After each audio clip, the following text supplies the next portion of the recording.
Namaskar, Nilesh Oak here. Over time, it has become impossible for me to respond to questions that are received through either social media, such as Facebook or Twitter, or also through the comment sections of YouTube videos. This also applies to various emails that I receive. And therefore, what I thought I will experiment is to respond to specific questions through short videos, because it's a lot easy for me to quickly talk about it, stay focused on the specific question, and just done with it. So today, I will respond to one email that I received today. That's 28th of September 2022 in the morning or at some point, and I am seeing it now, like say 20 minutes ago. So let me share the screen with you and actually walk you through. All right. So here, I have just modified the individual's name to his initials, SSG. The subject was Iron Age and Mahabharata. He says, "Dear Nileshji, I'm a great fan of yours. I have seen all the available videos of your lectures and presentations. I think you are doing a lot of service to India. I came across, that is, he came across 2 shlokas in Jatugriha Parva that refers to Loha, as in iron, blades and weapons. Here, Sri Vidurji, like the Vidur of Mahabharata, warns Yudhishthir that there are weapons other than Loha, that is, other than iron, that can kill Pandavas. And against this background, so he's providing that as a background and then asking the question, actually he's sharing a claim. He's saying it is widely believed that Mahabharata happened before Iron Age. Then how come only Loha, which is to say iron, is referred to and not bronze, etc.? Please throw some light on this." I would like to thank SSG for writing this email to me. There are a lot of issues, the way he has formulated his question. And this is not unusual at all. Most of the emails, I would say, I receive, when they ask a question or when they bring something to my attention, and in their mind, they think it somehow conflicts with, say, my dating of 5561 BCE. Many times I notice that it is because of a lot of confusion. In fact, Einstein has said that if you have total of 1 hour, or at least a quote that is attributed to Einstein says this, that if you have, say, total time at your disposal of 1 hour, say 60 minutes, to solve something, solve a problem, or do something creative, which means, again, solving a problem in some fashion. The quote says that spend 45, 50 minutes out of that hour formulating the question, formulating the right questions, and the remaining 10, 15 minutes in solving it. The reason I mention that is these are the kind of very consistent chronic issues that I come across when people ask me questions through social media, through emails, and actually when I give public lectures, I see this happening consistently. So let's analyze this a little bit, okay? So what SSG requested me is to throw light on some of his dilemma. But let us see what is the dilemma, and is even the question formulated right?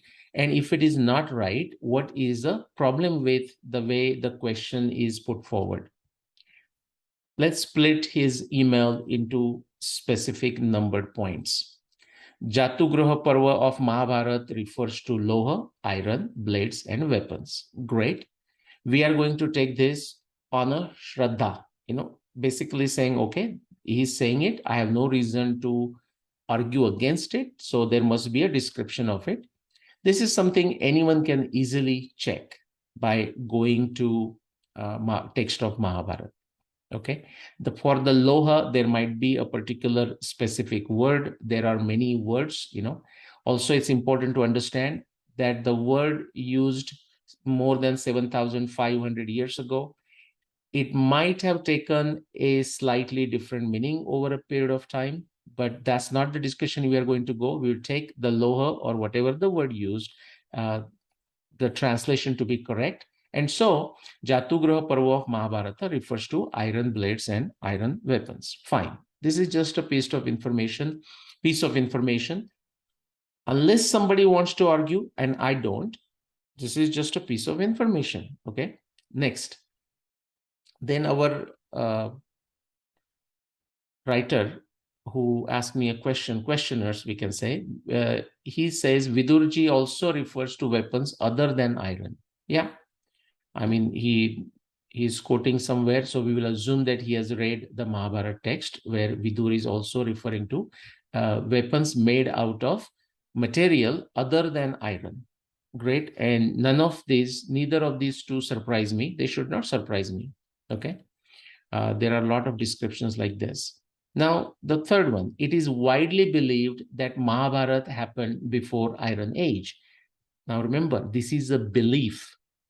Now, we should invoke Hitchens' razor, and that's exactly what I am going to do. Christopher Hitchens, that's how the Hitchens' razor is named after him. And it says, again, Nyaya Darshana has a similar statement, but Hitchens' razor says, a claim made without evidence can be dismissed without evidence.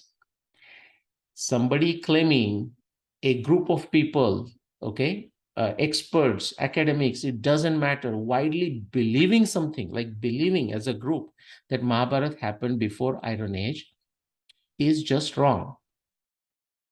Okay, I'm jumping into the answer, but we are going to look at what is the Iron Age and how that is not at all relevant to this question of a Mahabharata. Now, against this background, so first thing, remember, the number one is correct, number two is correct. We can assume that that is a correct. If it's not correct, then we should stop there. So number three, that what our questioner has said, because it is widely believed, therefore he's accepting this to be true, that itself is a problem. But he's thinking that's true. No, that's not how we do science. So it is wrong. It is dead wrong that the Mahabharata war happened before Iron Age. How can it be? There are descriptions of iron in the descriptions of iron weapons in the descriptions of the Mahabharata, which means iron was there during the Mahabharata. Now, if someone wants to argue against it, possibly the person has to go and question the authenticity of those shloka belonging to the original Mahabharata. But again, if that is what somebody claims, and the person who wrote me email is not claiming that, but if somebody claims, then it is an onus on that person to prove that these verses that refer to iron were added to the text later on. Okay. So statement 3 is actually decisively wrong, false, and therefore no point asking the next question. However, let's look at that question. I deliberately selected this specific email because the question 4 does not truly originate from number 1, 2, and 3. So I was surprised. So I'm saying, against this background, now this person is asking, how come the iron is referred to, but the bronze is not referred to? Now, the reason he's asking, the background assumption, again, this is not a logical question, but in his mind, at least, the way he's asking is because, as he understood, or most of the common folks understand, is that there was a Stone Age, then there was a Bronze Age, and there was an Iron Age. So if something is referred to from Iron Age, how come there is no reference to the Bronze? What is the problem with this? Let's get into that. Okay, so quickly. The first two are the same. The third, I want to quickly answer that no, this is wrong. Mahabharata did not happen before Iron Age. There is not even a single proof in support of this statement. So if the premise is wrong, then anything derived based on that premise will also be wrong. But interestingly, this person went on another tangent, somewhat relevant, but also additional tangent. So how come Loha is referred to, but bronze is not referred to? First thing, we do not know whether the bronze is referred to in the Mahabharata text or not. I mean, somebody will have to read the entire Mahabharata text with so much care and find out if there is a reference to bronze or not. Whether there is a reference to bronze or not, I'm not going to go into it. Somebody who is asking that question must do that homework. I'm not going to even go read Mahabharata another time, just looking for the reference to the bronze and say, hey, look, there is a reference to the bronze. It is the responsibility of that person. But there is another reason why I'm not going to do that, because I don't need to. What could be the simple answer? The simple answer is, yes, possibly if somebody reads the Mahabharata text, he or she may find references to bronze. That's one possibility. The second possibility is, suppose there is no mention of bronze whatsoever in the rest of the Mahabharata. So what? There are so many other things that happen at the time of Mahabharata, before Mahabharata, are simply not there in the Mahabharata or any other text. We can say that about any other text. So just because something is not mentioned in the text, we cannot draw the conclusion, unfortunately, the way this particular person who wrote me email has drawn, that therefore, I mean, how come the bronze is not mentioned? The bronze may not be mentioned for many reasons. Maybe it was mentioned and those verses are lost. I mean, there could be 10 different reasons why the bronze is not mentioned. Maybe it was called by a certain name that now we don't understand. So many other reasons. But there is a bigger problem. Okay. This is the problem of actually not of evidence, whether the mention of bronze is made or not, whether the bronze existed or not, or this is not even a problem of a science, but it is a problem of the inability to think properly in formulating a question. Okay.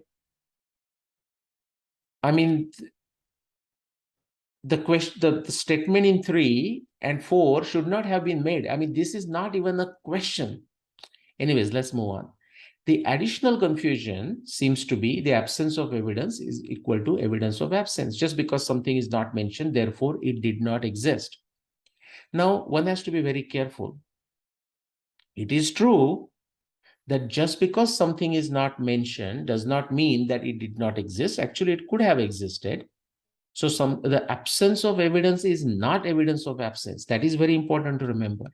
However, if a certain evidence does not exist, what does that mean is still something would have happened, but without evidence, we cannot establish something either. That is Nyaya Darshana 4.2.29, Pramana Taschartha Pratipatte. We can establish things only using evidence, Pramana. So what can we say? Suppose for a minute, let's assume that there is no mention of bronze anywhere else. And somebody says, well, ask me, Nilesh, do you think the bronze existed in Mahabharata times? In my subjective conviction, I would say, well, this civilization of Mahabharata appears to be extremely sophisticated. Shastra, Astra, chariots, horses, elephants, very sophisticated astronomy, agriculture, civilization, philosophy. So I wouldn't be surprised if bronze existed then. But do I have a proof of its existence? No. And does it matter? Absolutely not, unless you are trying to solve some bronze problem. Okay, and that will depend on the question. There is a second statement in the Nyaya Darshana which says lack of evidence or absence of evidence, okay, pramana anupapatti upapatti bhyam. The absence of evidence about something does not allow us to prove something, and it does not allow us to falsify something else. So if the evidence of, say, bronze is absent in the Mahabharata text, let's assume that, then we cannot say anything about bronze. Like somebody says, oh, do you think there was a bronze, the bronze material and weapons were available in Mahabharata? I will say, I don't know. I don't have information to answer that question. Somebody may say, oh, so therefore, since it's not mentioned, can we say that the bronze definitely did not exist? I said, no, how can you say that? We cannot say anything about its not existing. We cannot say anything about its existence, because even the description of it is simply not there into the Mahabharata text.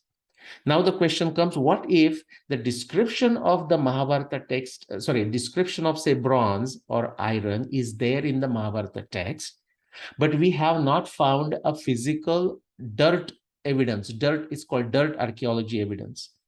Do you believe it? Well, as a Shabda Praman, we absolutely believe it. Okay, as a Shabda, as an authority, because there are many things about the Mahabharata that we could verify with empirical evidence, whether it's astronomy, whether it's oceanography, geology, genealogy, okay, various descriptions that come through the Puranas to us, So yes, there's a lot more in the Mahabharata that is verified. So based on that evidence, we have a reason to believe, we have to reason also to accept the Shabda Pramana about, say, iron or bronze or so and such. But if somebody says, is there empirical evidence? The answer is, oh, no, it's not. If it's not, okay. But that doesn't necessarily stop you from accepting the descriptions of a Mahabharata. And some of the descriptions you may read and understand, but you don't know what to make of those. Such as, say, very sophisticated astra, for example. We don't know how they worked. Okay, we can just simply translate as modern missiles, but we don't know how they worked. Somebody may read Mahabharata text, based on that may build experiments and so on. Let's quickly go further. The third point about the Iron Age. I did not talk about this until now. I just assumed, gave a benefit of doubt. Okay, but this is the problem of Indians interested in knowing about Indian civilization, but then not realizing that some of the foundation, some of the basis that they are using actually have no basis whatsoever, or these foundations, the so-called foundations, are on an extremely shaky grounds. Because today, the person who wrote the email, SSG, asked the question in the context of an Iron Age. I thought I'll just quickly discuss this a certain system known as a 3-age system, known as a Stone, Bronze, and Iron Age. And if you want to read more, you can go to Wiki and just type 3-age system. And you must read. I mean, if you are interested, the person who wrote me email, I would encourage this individual SSG to go and read this particular entry into Wikipedia multiple times until cows come home. Okay. But let's look at some of the salient features of this 3-age system. How old is this system? Something comes from Europe, something comes from a white man, and we are just so dumb, so bozos, so blind that we will just accept it on a Shraddha, or on what you say, Pujya Buddhi, somebody great, we must accept it, not question it. No, it's on an extremely shaky ground. Now, this is not to put the system down, just show what it really means and how useful it is or how it is not useful. Just quick history. C.J. Thomson, a Danish individual, developed this system around 1825, the early part of 19th century, not that long ago. About 200 years ago, to classify the artifacts in Danish museum, like, right there in a chronological fashion. He had found, he or somebody had found certain objects, They were stored in the museum there. And he was trying to, while, when you want to display them, kind of say, hey, these were the earlier objects, these were objects after this, and these were possibly objects after that. To do something as simple as that, he come up with this system. Okay. Now, I will again encourage people to go back to that Wikipedia page and read all the details. And there are more cross references that people should read if they are interested. Now, after this time, after Thomson developed this system, British employed it in their race chronology and ethnology studies. Okay, like measuring the fossils, human bodies that are buried, trying to understand who might have moved, what race they belong to, and so on and so forth. Again, limited to Europe. What people must know, and they don't know, and many simply are careless. Actually, many in the academia, many of my favorite trolls, they're so careless, but also our common Indians, okay, that yes, at one point 200 years ago, somebody created a 3H system, but what is its value today? Just specific to the way British employed it in the race chronology and ethnology study, extremely racist framework. But fortunately, the modern science, even the Western science, have luckily come to the conclusion that what British did with this use of this 3H system with the race or ethnology now holds no scientific value. But there is something more. This 3H system, even people will refer to this, many people who are not scientists, either by training or either by their outlook. Okay, so they may have even a scientific training, but absolutely incapable. But they may not be even aware, although they should be aware, that this 3H system is today used, but only in the general public context. And for what? For European, Mediterranean, and Middle East dirt archaeology. That will be a totally big different subject. Why these particular areas are only stuck with dirt archaeology. I will just give a brief statement by saying why they have no other option but to do the dirt archaeology, which is digging under the ground, finding something, dating, and try to make sense of their history. The reason is all of these regions did not have a language that was sophisticated, that was capable of describing things, a flexible language, and the language that did not drift over time, which is exactly opposite of what was the situation in India in the context of Mahabharata. India had Sanskrit, a sophisticated language built thousands and thousands of years ago, which has a very little to no drift, extremely capable in describing a scenario, a historical scenario, a contemporary scenario, and no drift. So the way it was understood, say 7,500 years ago, Mahabharata times, or more than 14,000 years ago, Ramayana times, is more or less we understand the language the same fashion today. Now, if you go thousands and thousands of years ago, more than 20,000, 30, 40, 50, 60, 70,000 years, in antiquity, the language of Rigveda, then we may start struggling. But otherwise, extremely robust language. And then something the Western Europe or rest of the world, with few exceptions, did not have is extremely sophisticated astronomy, and astronomy is time. But something more, the third one. Therefore, I said I didn't want to go into this subject, and otherwise I'll digress. Now, Indian civilization, and we have two examples. There are more, but two very obvious examples that everybody knows, Ramayana and Mahabharata. The greats of Indian civilization use this stable language, Sanskrit, and use this extremely sophisticated time calculation machine called astronomy. And that is how they embedded certain references to timestamp the events of Ramayana and Mahabharata. Nowhere else in the world, exceptions none, you can find these three things coming together, which is a sophisticated, stable language, sophisticated computation of time using astronomy that cannot be easily fooled around with, and then writing itihas, the narrations of ancient events using these two. Nowhere else other than India such a thing exists. Therefore, they have no other way but to do something like dirt archaeology. Okay, or the stories sort of somehow remembered, like Gilgamesh in the Middle East and so on.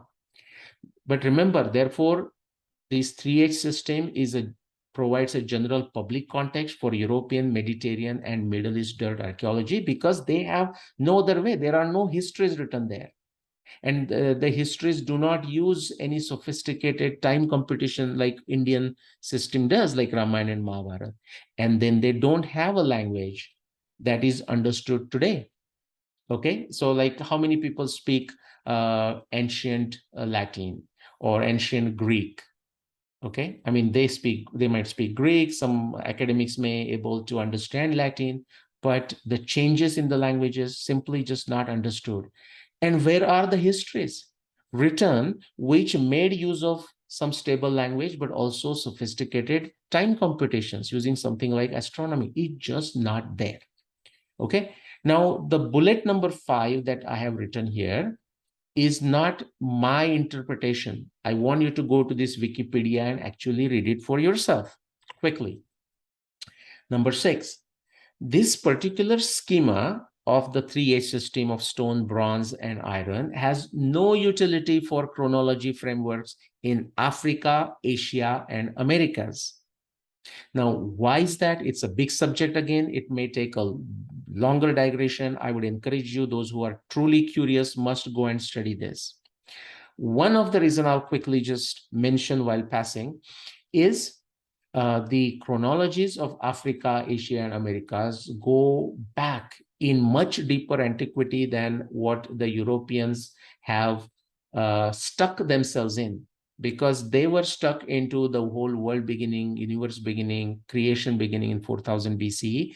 And therefore, they manipulated much of their findings, try to fit it to that 4000 BC framework and afterwards.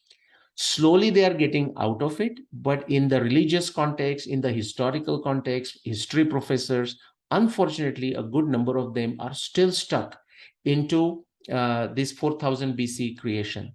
Now, even when they come out of it, they are stuck into the racism. They are stuck into this brainwashing that everything sophisticated began in Europe and then went outside Europe. Whereas all the evidence that's coming from India and around the world is showing it's the other way. Okay, again, that's not the subject today. One more thing. This particular scheme of 3H system, stone, bronze, iron, has no relevance to archaeological and anthropological discussions in the regions of Africa, Asia, and America for some of the reasons that I mentioned, but there are additional reasons. Okay, let's see what I have there.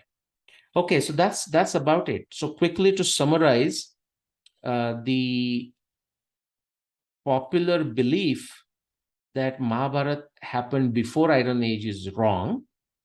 And if the iron is mentioned, how come the bronze is mentioned? It is actually a very illogical question, because thousands of things may exist today, but if I'm writing a novel, or if I'm just documenting a history of, say, my family, there may be thousands of things out there, but I may not mention all the things that existed.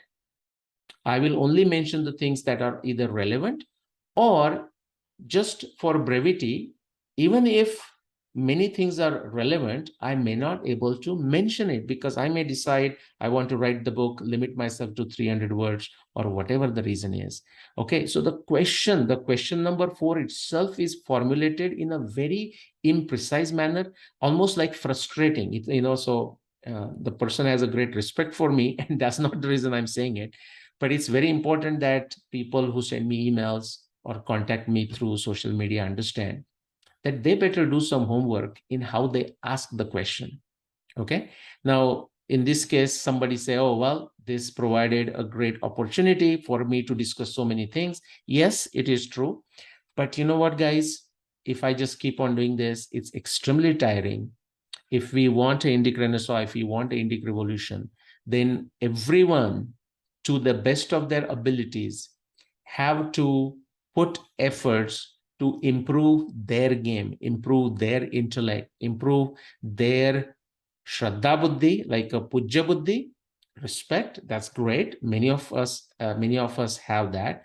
But take that journey from the Puja Buddhi, like a Shraddha, to Pramanya Buddhi, how to understand the evidence, and also Viveka Buddhi or Prajna. What question is important to ask, what question is not even important to ask.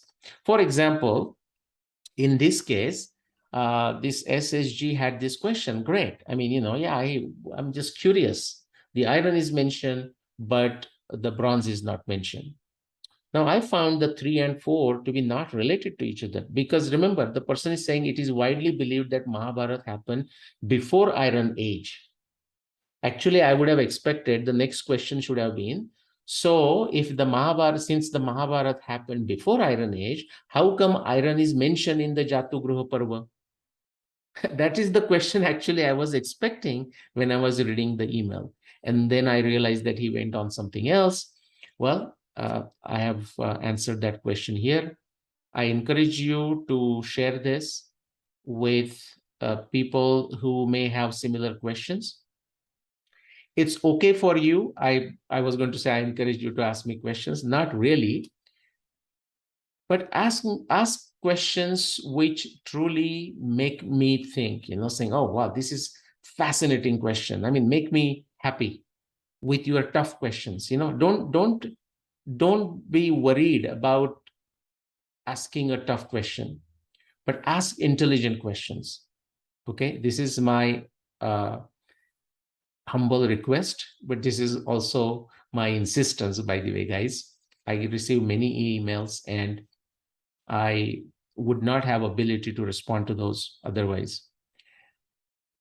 This was not a great question, but I thought I will use this as an illustration to show how people don't even ask the right question. Okay, hopefully you find this useful. Please share. And before sending email to me with your questions, I would encourage you to do that. But please spend some time. What am I asking? Can I find the answer to this through different social sites? Before asking a questions, it's not a bad idea to literally type that question in Google search, and see what different answers you get. Very likely you'll get many different answers. They may be right, they may be wrong, but that's not the point. At least you will have some background, how the answers are different. Then think about it, why these answers are different. Ask the question to yourself, the person who answered your question, did he or she provide any evidence? Just because they say, hey, here is evidence, don't trust that. Can you find a cross reference? Can you go back and actually do this? Otherwise, guys, you know what? There is no difference. Absolutely no difference. We can call ourselves Hindus. We can call ourselves Sanatana Vedic Dharma. May feel lofty, in a lofty fashion, pride about how scientific the Dharma civilization is. But if the followers of Dharma civilizations do not exhibit that Viveka, do not exhibit that Pramanya Buddhi, then you know what, guys? It is just only talk. Thank you very much for listening to me. Look forward to seeing you another time with another question in this series. Thank you.